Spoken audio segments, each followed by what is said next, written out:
Good morning all of you. आज हम लोग बात करेंगे क्लास 10 की इकोनॉमिक सेशन 4 और लेसन का ये 5th वीडियो और लास्ट वीडियो भी होगा। और बता दें नॉलेज के लिए आप लोगों को कि इसके साथ ही हम लोग का एसएसटी का जो सिलेबस है, जो बोर्ड ने इंडिकेट किया है, बोर्ड ने जो आपका मतलब फिक्स किया है, उसके अकॉर्डिंग हमारा सिलेबस भी क्या होगा, आज कंप्लीट हो जाएगा। हम लोग आज के बाद रिवीजन करेंगे, लेकिन उससे पहले चलते हैं, देखते हैं लास्ट टॉपिक्स को। Impact of oceans in India. India में दैट मीन्स वैसे कंट्री जो डेवलपिंग कंट्री है, वैसे कंट्री में इसका क्या इफेक्ट पड़ता है, क्या गुड इफेक्ट, क्या बैड इफेक्ट। तो हम इन तमाम बातों को देखेंगे वन बाय वन। तो अगर आपके पास बुक अवेलेबल है एजेंट्स, अगर आपके पास इकोनॉमिक्स की बुक्स है तो आप पेज नंबर 66 को ओपन करते हैं कि आप लाइन बाय लाइन समझ सकें। ओके, देखते हैं इन द लास्ट 20 ईयर्स, पिछले 20 वर्षों से देख रहे हैं, the globalisation of the Indian economy has come a long way, यानी काफ़ी लंबे समय से इसकी प्रोसेस चली आ रही है। तो एक बात सबसे सामने आती है कि what has been its effect on life of the people, कि लोगों के जीवन पर इसका क्या प्रभाव रहा। तो हम बात करेंगे, तो हम इसके आउटपुट को देखने का प्रयास करेंगे, इसके रिजल्ट देखेंगे कि इसके रिजल्ट में क्या हुआ है। तो यहाँ पर एक बात करते हैं कि globalisation and greater competition among the producer. दो बातें मेनली हम कह सकते हैं कि दो बातें, लेकिन अगर थोड़ा सा ब्रेक करके देखें तो इसमें 4 बातें आएंगी। क्या क्या आएंगी? तो first, globalisation and greater competition among producer, competition among producers both local and foreign producers has been of advantage to consumers, particularly well off section in the urban area। यानी कि अगर हम बात करें रिलेशंस की, हम बात करें फॉरेन इन्वेस्टमेंट की, हम बात करें फॉरेन ट्रेड की, हम बात करें प्रोड्यूसर में कंपटीशन की, तो सबसे बेनिफिट अगर देखा जाए इस तरीके का, चाहे फॉरेन इन्वेस्टमेंट हो, फॉरेन ट्रेड हो, दो प्रोड्यूसर्स में कंपटीशंस हो, तो सबसे अगर बेनिफिट है तो कंज्यूमर्स को हुआ है। क्यों? क्योंकि they have face to many choice of option, उसके पास कई ऑप्शन है। हम ये प्रोडक्ट नहीं परचेज करेंगे तो इसको परचेज करेंगे। और खासकर वैसे कंज्यूमर्स को बेनिफिट हुआ है जो अर्बन एरिया में हैं, जिनकी इकोनॉमिकली कंडीशन बेटर है। सेकेंड पॉइंट चलते हैं आगे।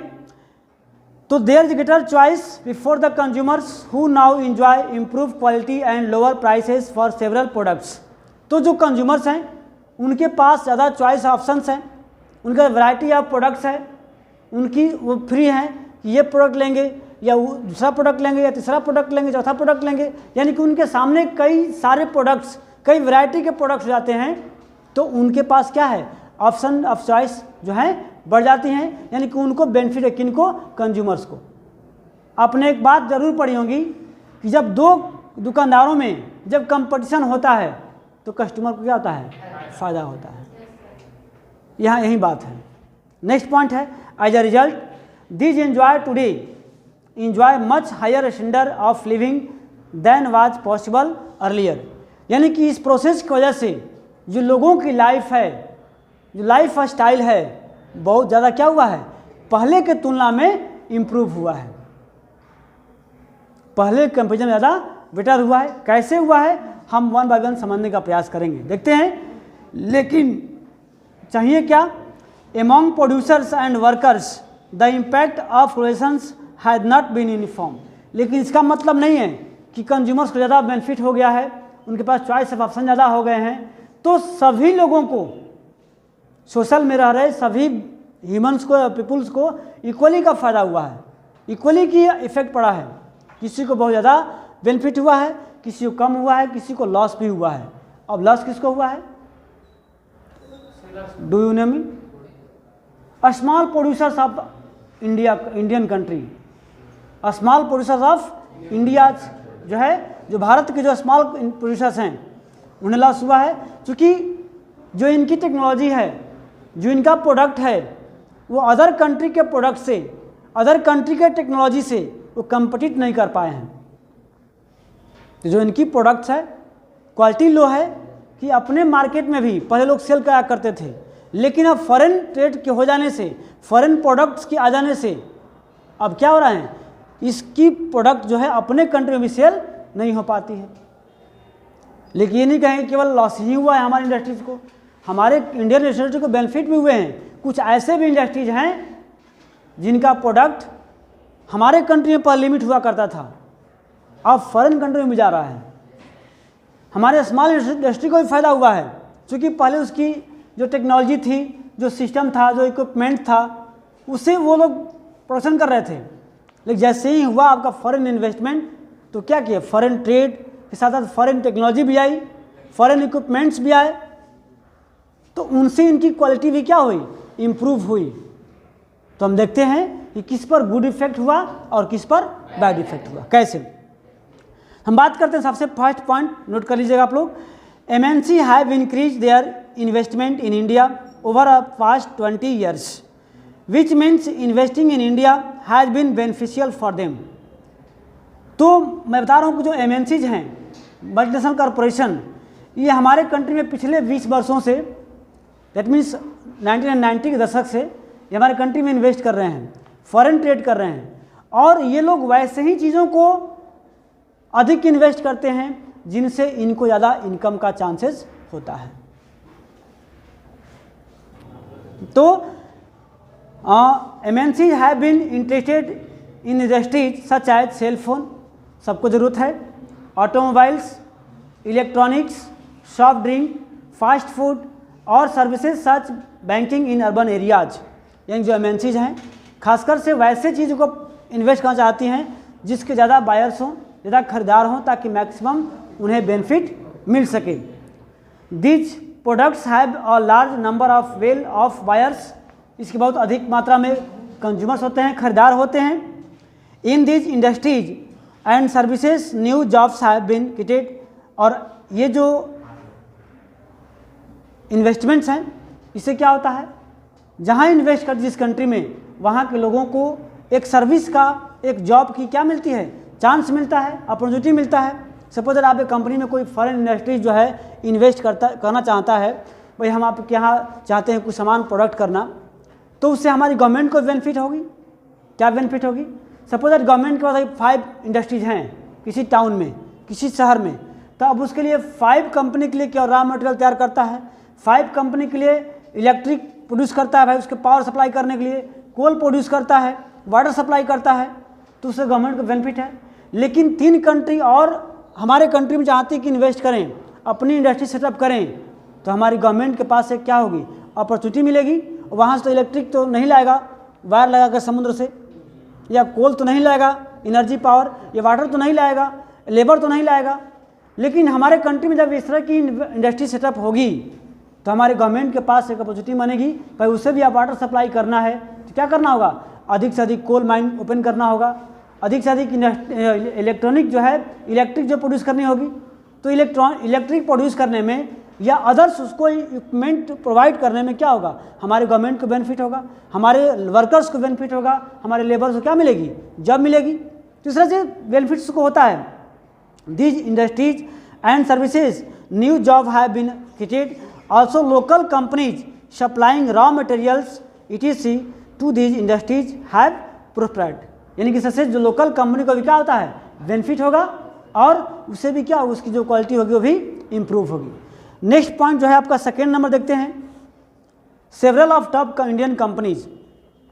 अब तक एक बात थी लोगों का, कंज्यूमर्स का, लेबर्स की, कि MNC से बेनिफिट होगा, लेकिन वैसे लोगों को भी बेनिफिट होगा जो हमारे कंट्री की टॉप लेवल कंपनियां हैं। प्रोडक्ट तो तैयार करती हैं, लेकिन उसका प्रोडक्ट ट्रेड बैरियर की वजह से या इस प्रोसेस के ना होने से उसकी जो प्रोडक्ट है वो बाहर सप्लाई नहीं होती है। लेकिन जब बैरियर समाप्त होगा, हम फॉरेन इन्वेस्टमेंट को अलाउ करेंगे, तो हमारे भी टॉप लेवल के जो कंपनीज हैं, जो इन्वेस्टर्स हैं, उन्हें भी क्या मिलेगा, एक मौका मिलेगा फॉरेन कंट्री में जाकर के इन्वेस्ट कर सके, ट्रेड कर सकें। तुम्हारी कंपनी को, जो टॉप लेवल की कंपनी है, उसके लिए एक नया मार्केट मिलेगा, एक नई कंट्री मिलेगी इन्वेस्ट करने के लिए, तो वहाँ भी बेनिफिट है। देखते हैं कैसे। तो several of top Indian companies have been able to benefit from the increase competition. They have invested on newer technology and production method and raise their production standard। छोटी कंपनी की बात हो रही है, लोकल हमारी हो रही है कि अब हमारे पहले कंट्री में जो है इंडस्ट्री हुआ करती थी, वो अपने अकॉर्डिंग अपने टेक्नोलॉजी से माल प्रोड्यूस करती थी, अपने कंट्री में सेल करती थी। लेकिन जब अदर कंट्री का डेवलपमेंट या इन्वेस्टर हमारे कंट्री में आए, एमएनसी सेटअप किए, कंपनी सेटअप किए, उन नए टेक्नोलॉजी से नया प्रोडक्ट तैयार किया, उसकी क्वालिटी नहीं है, तब क्या होगा, हमारे कंट्री का प्रोडक्ट कोई नहीं परचेज करेगा। तो हमारे कंट्री के प्रोड्यूसर क्या कर जाएंगे, भाई नई टेक्नोलॉजी हम भी परचेज करें, हम भी उस ऐसा प्रोडक्ट बनाएं कि उसकी अपेक्षा हमारा कंपटीट करें, तुलना करें, है ना, और हमारे प्रोडक्ट क्या हो उससे बेटर हो, ताकि हमारे कंट्री के लोग के साथ क्या कर सकें, हम भी उसी कंट्री में जाकर के अपने प्रोडक्ट को सेल कर सकें। तो ये इसका मतलब कंपटीशन बढ़ा ना, और जब कंपटीशन बढ़ा तो क्या हुआ, जो प्रोडक्ट्स है उसकी क्वालिटी बढ़ी, जब क्वालिटी बढ़ी तो उसके बायर्स बढ़ेंगे, जब बायर्स बढ़ेंगे तो इनकम जो है ऑटोमेटिक बढ़ेगा। तो इसके वजह से क्या हुआ, स्मॉल प्रोड्यूसर्स को भी कंपटीशन करने को हेल्प मिलता है। ओके, अब आगे बात करता हूँ next. Some gained a successful collaborations with foreign companies, और कुछ ऐसे भी हैं जो फॉरेन कंपनी से कोलैबोरेट करते हैं, संबंध रखते हैं, भाई हम तुम्हारे लिए सामान प्रोड्यूस करेंगे और तुम्हारा क्या करना जो है प्रोडक्ट्स अदर कंट्री में सेल करना। अब बात करते हैं आगे। Moreover globalization has enable some large Indian company to emerge a multinational themselves. इससे क्या होता है, कुछ और ऐसी कंपनीज हैं हमारे कंट्री में जो बहुत बिग कंपनी हैं, तो उन्हें एक मौका मिलता है, उन्हें एक चांस मिलता है कि अपने कंट्री के साथ साथ अदर कंट्री में भी क्या करें, अपना इन्वेस्ट कर सके, अपना प्रोडक्ट्स को है प्रोड्यूस कर सके। जैसे आपके एग्जाम्पल ग्रुप में टाटा मोटर्स ऑटोमोबाइल्स की कंपनीज हैं, रैन बक्सी, इंफोसिस आईटी सेक्टर का है, एशियन पेंट आपने सुना ही होगा नेम, बहुत प्रचलित कंपनी है, और सुंदरम फास्टनर जो नट बोल्ट बनाती हैं। ये कुछ ऐसे कंपनी हमारे कंट्री के हैं जिसका प्रोडक्ट हमारे कंट्री में केवल ना बल्कि फॉरेन कंट्री में भी क्या होती है, सेल होती है। Are some Indian company which are spreading their operations world wide, यानी कि अपनी सुविधाएं हैं, अपनी जो सेवाएं हैं, अपनी जो प्रोडक्ट्स हैं, पूरे वर्ल्ड लेवल पे इसको मतलब फैला रखा है। नेक्स्ट पॉइंट चलते हैं। Globalisation has also create a new opportunity for companies providing services particularly those involving IT, यानी कि हम इसके माध्यम से केवल प्रोडक्ट को ही नहीं सेल परचेज करते हैं, बल्कि हम अपनी सर्विस भी क्या करते हैं, प्रोवाइड करते हैं। कैसे, हम इंडिया में रहते हैं, हम फॉरेन के लिए काम करते हैं, फॉरेन कंपनी में कोई सामान बन रहा है, उसके लिए मैगजीन, उसके लिए एडवर्टीजमेंट, उसके लिए कॉल सेंटर, सर्विस सेक्टर हमारे कंट्री में होता है। देखते हैं, तो particularly those involving IT, the Indian company produce a magazine for a London based company and call centres are some examples. Beside a host of services such as data entry, accounting, administrative tasks, engineering are now being done cheaply in countries such in India and are exported to the developed country। इस बात में next और last point है the struggle for a fair globalisation. अब ये बात आई भाई इससे बेनिफिट है, लेकिन जब इसको प्रॉपर तरीके से फेयर मैनर से अप्लाई करें। अभी आपने देखा प्रीवियस टॉपिक्स में कि इससे बिग इंडस्ट्रीज को बेनिफिट्स है, कंज्यूमर्स को बेनिफिट्स है, लेकिन वैसे जो स्मॉल स्केल इंडस्ट्रीज वाले वर्कर्स हैं या स्मॉल प्रोड्यूसर्स हैं जो कंपीट नहीं कर पाते हैं, जो foreign technology, foreign investment, foreign product से या फॉरेन प्रोड्यूसर से कंपीट नहीं करते हैं, उन्हें लॉस होता है। तो आखिर ऐसा क्या करना चाहिए कि दोनों को या मैक्सिमम लोगों को इस प्रोसेस से क्या हो, बेनिफिट हो, या बेनिफिट का शेयर, भागीदारी सब लोगों को हो। इसके लिए क्या करना होगा, इसके लिए हमारी गवर्नमेंट के पास कई सारी पॉलिसियाँ चाहिए। जो ट्रेड बैरियर्स है या जो ट्रेडिंग सिस्टम्स है उसको एक्टिव रखना चाहिए, ताकि जो बेनिफिट्स का शेयर हो वो सबको इक्वल हो। तो देखते हैं कि हम किस तरह से फेयर तरीके से इस प्रोसेस को अप्लाई कर सकते हैं। The above evidence indicate that not everyone has benefited from globalisation. यानी जो हम लोग पिछले टॉपिक्स को पढ़ा, इसका मतलब स्पष्ट है कि इस प्रोसेस के द्वारा सभी लोगों को इक्वल की बेनिफिट नहीं हो रही है। क्योंकि सभी लोग पूंजीपति नहीं हैं, सभी लोग प्रोड्यूसर्स नहीं हैं और सभी लोग फॉरेन इन्वेस्टमेंट भी करने वाले नहीं हैं। कुछ ऐसे भी स्मॉल स्केल इंडस्ट्रीज हैं जिसका प्रोडक्ट केवल अपने ही कंट्री में सेल होती है। जैसे people with education, skill and wealth have made a best use of the new opportunity. वैसे लोग जो अच्छे खासे पढ़े लिखे हैं, जिनकी एजुकेशन क्वालिटी ज़्यादा है, जो किसी वर्क करने के लिए स्किलफुल हैं, उनको क्या है, बेटर का ऑप्शंस है। भाई उनके नया कंपनी अगर बनती है, सपोज दैट यहाँ कोई नई इंडस्ट्री सेटअप होती है और हमें उसमें इंडस्ट्री में वर्क करने के लिए हमारे पास नॉलेज है, हम ऐसा मतलब अनुभव रखते हैं, तो क्या होगा, हमारी अनुभव वहाँ पर काम आएगी, हम उसके लिए उससे पैसा अर्न कर सकते हैं। लेकिन हमारे पास सब कुछ है, नॉलेज है, एजुकेशन है, लेकिन ऐसा यहाँ पर सुविधाएँ नहीं है, ऐसा व्यवस्थाएँ नहीं है कि हम वैसा वर्क कर सकें। तो क्या होगी, हमारी नॉलेज, हमारी स्किल सब बेकार है। तो ये बेनिफिट भी है। ऑन द अदर हैंड, लेकिन दूसरे तरीके से बात करें हम, तो there are many peoples who have not shared the benefit. लेकिन ऐसे बहुत से लोग हैं जिनको इनका कोई बेनिफिट मिलने वाला नहीं है। तब क्या होगा, तो देखते हैं कि क्या करना चाहिए ताकि सबको इक्वल की बेनिफिट्स हो। उसमें कौन अपना रोल प्ले करेगा, कैसे कर सकता है। तो since globalisation is now a reality, the question is how to make a relations more fair. तब यहाँ एक क्वेश्चन आता है कि तो प्रोसेस सही है, ये सिस्टम सही है कि अदर्स कंट्री के इन्वेस्टर्स अदर कंट्री में जाएं, इन्वेस्ट करें, ट्रेड करें, ताकि सबको बेनिफिट्स हो। सभी कंट्री में technology, infrastructure, equipments, idea, think सब शेयर हो, सभी कंट्री जो है एक रहे फैमिली की तरह।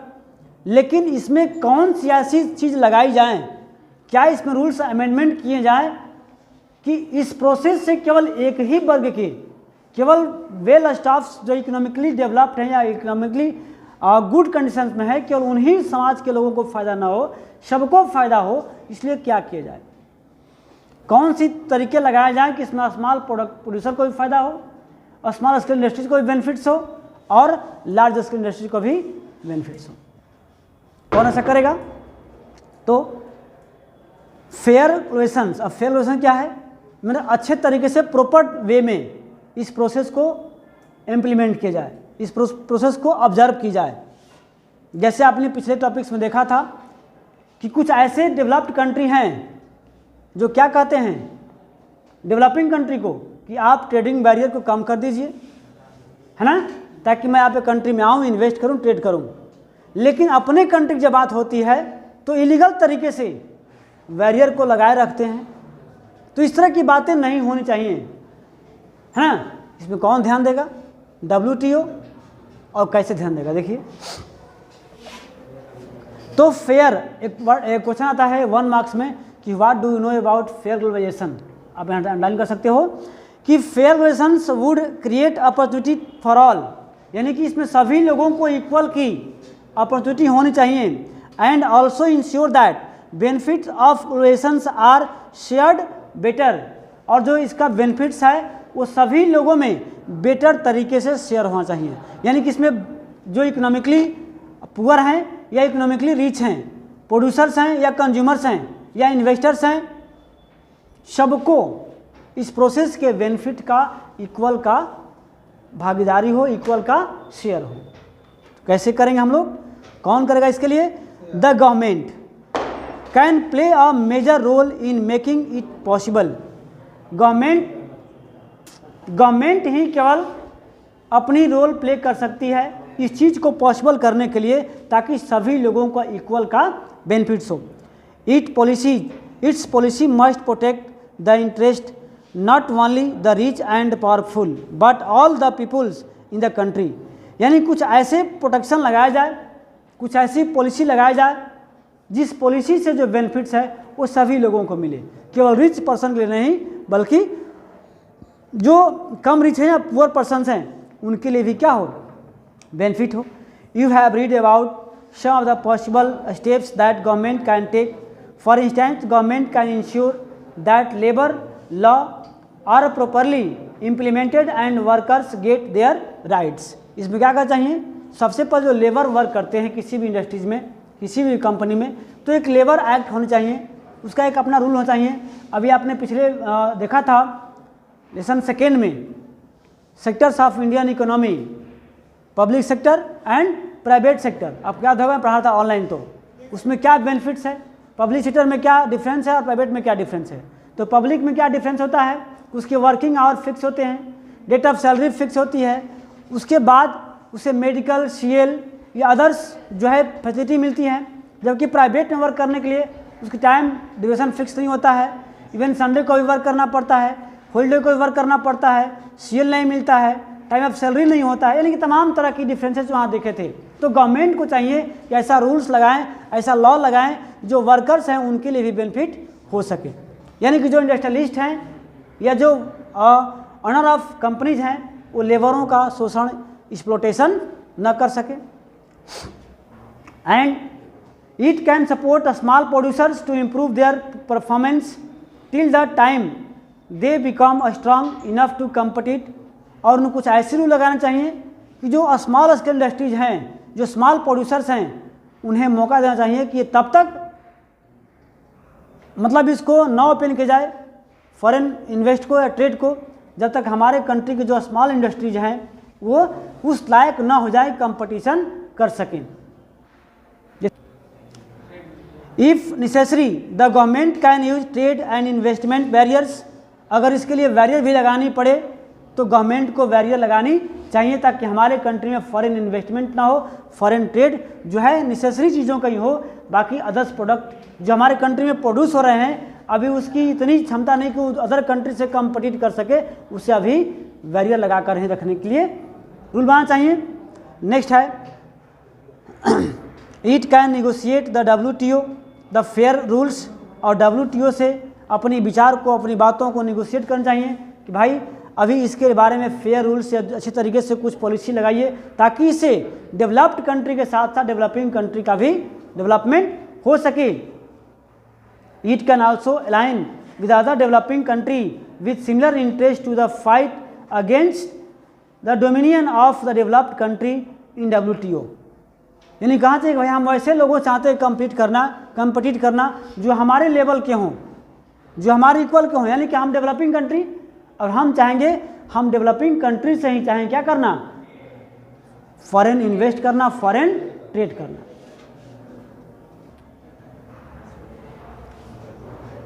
हाँ नेक्स्ट है it is the past few years, that means आपका टॉपिक जो है यहीं पे कमिट होता है। It is the past few years massive campaign and representations by the people's organizations have influenced important decisions relating to trade and investment at WTO. This has demonstrated that people also can play an important role in a struggle for the fair relations। यानी कि लोग भी क्या कर सकते हैं, अपनी बातों को रखने के लिए गवर्नमेंट से, और दैट मीन्स अपनी बातों को रख सकते हैं कि अभी हम लोग कम्पीट करने के लायक, अभी हम लोग कम्पीट करने के एबल जो नहीं है, इसलिए क्या करें, ट्रेड बैरियर को लगा सकें या इस प्रोसेस में कुछ ऐसी पॉलिसी लगाएं जिससे पुअर और रिच यानी कि small producers and large producer दोनों क्या हो, बेनिफिट हो सके।